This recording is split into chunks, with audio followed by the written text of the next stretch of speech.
2024 is one of the most politically consequential years for several decades. Not till the year 2048 will the world see the number of elections that we're going to witness this year.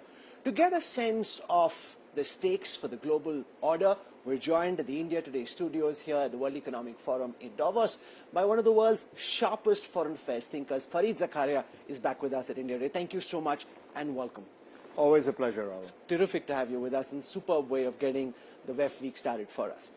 I want to start by asking you about your big concern for 2024. When you look at this year, we're reading some people say this is the most consequential political year in many of our careers.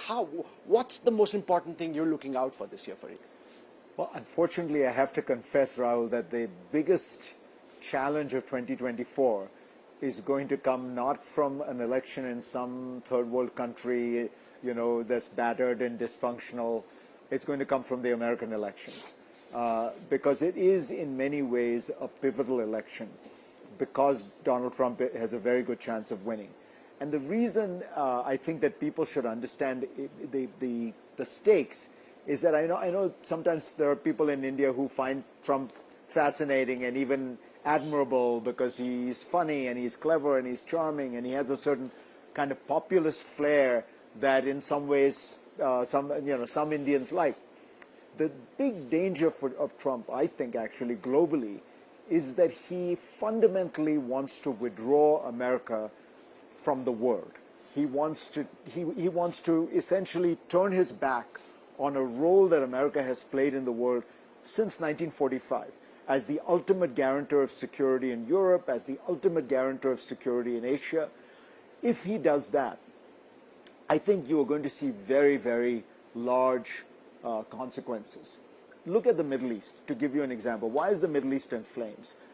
The Middle East is in flames right now because the United States over the last 15 years has been withdrawing from there. And instead of arriving at some wonderful, stable balance, the horrible imperialist is gone, actually what's happened is a power vacuum has developed in the Middle East. Regional players are jockeying for influence, largely Iran versus Saudi Arabia. In the midst of all that contest, Iran pressing forward through the Houthis, through Hamas, through Hezbollah, through the Iraqi militias, the Israelis got rattled. The Gulf Arabs got rattled. They got together. That then outraged the Palestinians who and Hamas blew the whole thing up. So you see how the withdrawal of American power leads to an enormous amount of geopolitical tension, jockeying for power.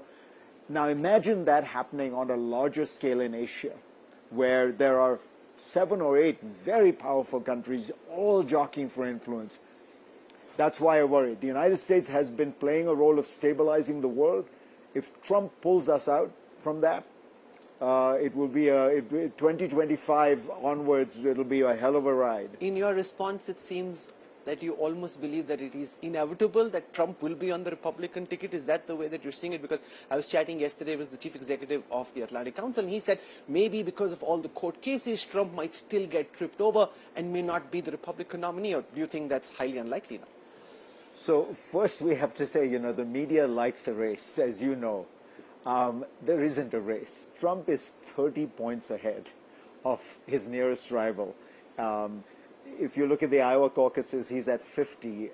Nikki Haley's at 25 or something like that. It just doesn't say. I've never seen somebody with a lead like this.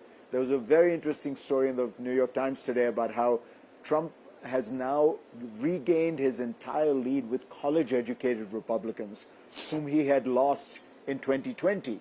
And that's why he lost to Biden. Why do you think that's happening? Young Americans, educated Americans, wanting to root for Trump?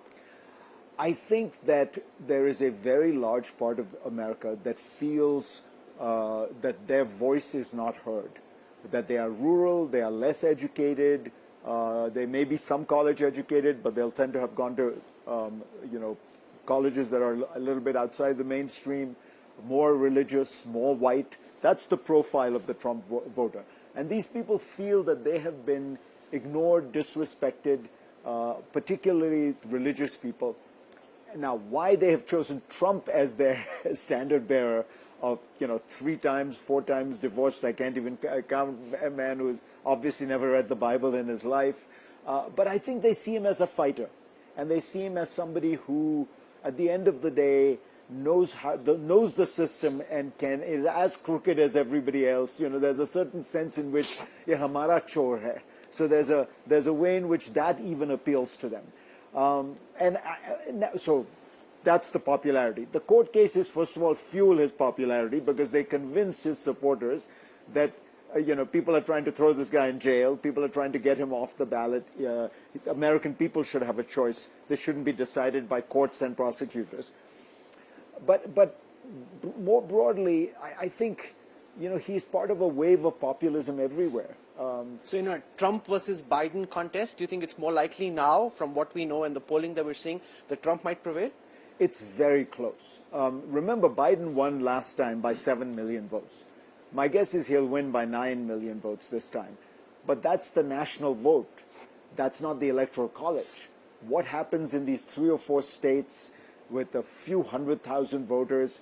I still think that if you forced me to do an analysis, I would say that Biden will probably squeak by because those people will come home. Those younger voters, those college-educated voters who have been voting Democratic in state elections. The Democrats have done pretty well over the last 2 or 3 years.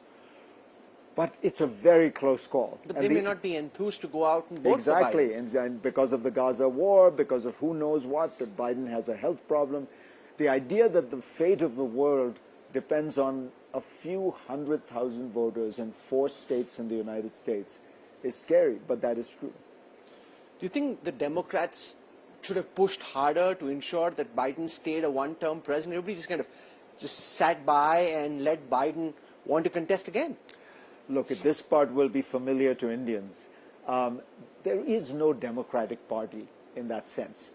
The president is the head of the party. It's become a very personality-oriented political organization on both sides. I mean, in Trump's case, it's become a family cult. I mean, the last Republican convention, 5 members of the Trump family spoke in primetime slots. There is no party left. There is no equivalent of the Congress Working Committee as there used to be in the old days, just as there really isn't in Congress or BJP anymore. It's all what the top guy says.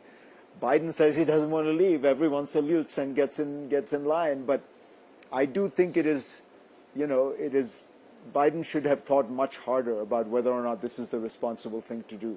He's been a good president. But can you be a good president when your next term is going to be years 82 to 86?